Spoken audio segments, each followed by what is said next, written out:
হাই everyone, আজি আমি লাৰুৰ recipe share কৰিছোঁ আৰু এই লাৰুখিনি ঘৰতে উপলব্ধ খুব হেল্ডি সামগ্ৰীৰে বনোৱা হৈছে, মানে আটা, গুড়, ঘিউ আদি ব্যৱহাৰ কৰা হৈছে। ইয়াৰ কাৰণে মই 3 বাটি আটা লৈছোঁ। এনেকুৱা মিডিয়াম সাইজৰ যিটো বাটি, সেইটো বাটিৰে মই গোটেই জোখখিনি লৈছোঁ। যেতিয়া আমি এনেকৈ এটা জোখত লৈ লওঁ বস্তুখিনি, তেতিয়া ৰেচিপিটোও খুব ভাল হয়, মানে পাৰফেক্ট হয়।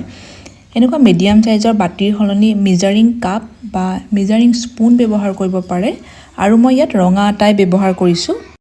এতিয়া মই প্ৰথমতে গেছটো অন কৰি এখন কেৰাহী পাতি দিছোঁ আৰু কেৰাহীখন যেতিয়া ভালদৰে গৰম হৈছে, ইয়াতে এতিয়া একো ঘিউ বা তেল ব্যৱহাৰ কৰা নাই। শুকানেই মই গোটেই আটাখিনি প্ৰায় 5 মিনিটমান সময়ৰ কাৰণে ভাজি ল'ম আৰু গেছৰ ফ্লেমটো একেবাৰে ল'ত ৰাখিছোঁ।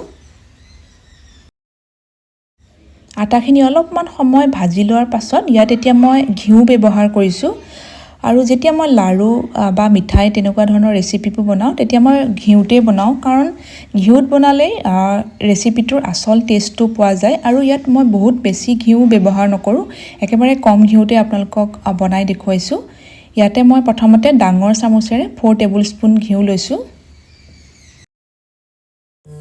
এই ৰেচিপিটোত ব্যৱহাৰ কৰা গোটেই বস্তুখিনিয়ে স্বাস্থ্যৰ কাৰণে খুব উপকাৰী আৰু এনেকৈ বনাই ৰাখিলে ল'ৰা ছোৱালীক সৰু সুৰা ভোকতো দিব পাৰি। এতিয়া মই এইখিনি কণ্টিনিউ লৰাই ভাজি আছোঁ আৰু গেছৰ ফ্লেমটো একেবাৰে ল'তে আছে।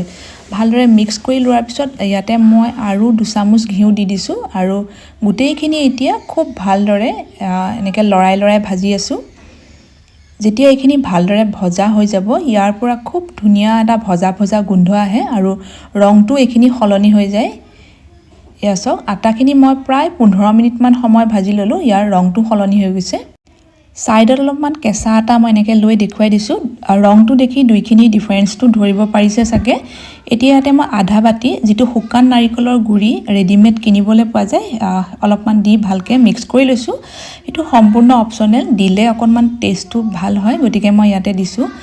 আৰু লগতে অলপমান ড্ৰাই ফ্ৰুটছ, এলমণ্ড আৰু 3 চামুচমান মগজ দি ভালকৈ মিক্স কৰি গোটেইখিনি মই লগে ডাঙৰ বাটি এটালৈ কাঢ়ি লৈছোঁ।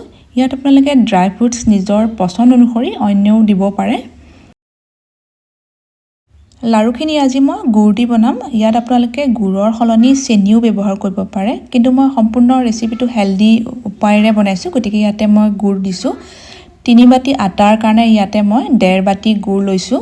গুড়খিনি সৰুকৈ কাটি লৈছোঁ আৰু এতিয়া ইয়াতে অকণমান পানী দিছোঁ আৰু গুড়খিনি প্ৰথমতে খুব ভালদৰে গলিবলৈ দিছোঁ। গুড়খিনি যেতিয়া ভালদৰে গলিছে, গলাৰ পিছত এই গুড়খিনি একেবাৰে পগোৱা নাই, মাত্ৰ আৰু 2 মিনিটমান সময়ৰ কাৰণে এনেকৈ কুক কৰি লৈছোঁ। কাৰণ যদি আমি বেছি পগাই লওঁ, তেতিয়া গৈ পাছত লাৰুখিনি টান হ'বগৈ আৰু তেতিয়া টেষ্টটো ভাল নহ'ব।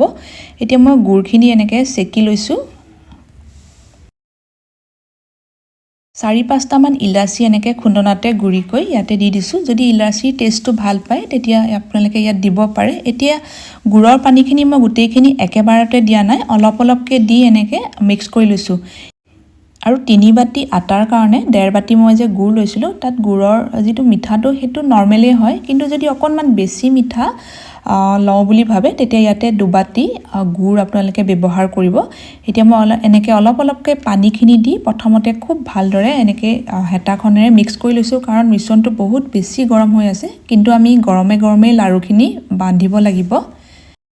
এতিয়া গোটেইখিনি এবাৰ হাতখনেৰে এনেকৈ ভালদৰে মিক্স কৰি লৈছোঁ, যাতে গুড় আৰু আটাৰখিনি গোটেইখিনি খুব ভালদৰে মিক্স হৈ যোৱাৰ পিছত এতিয়া মই লাৰুখিনি বনাই লৈছোঁ।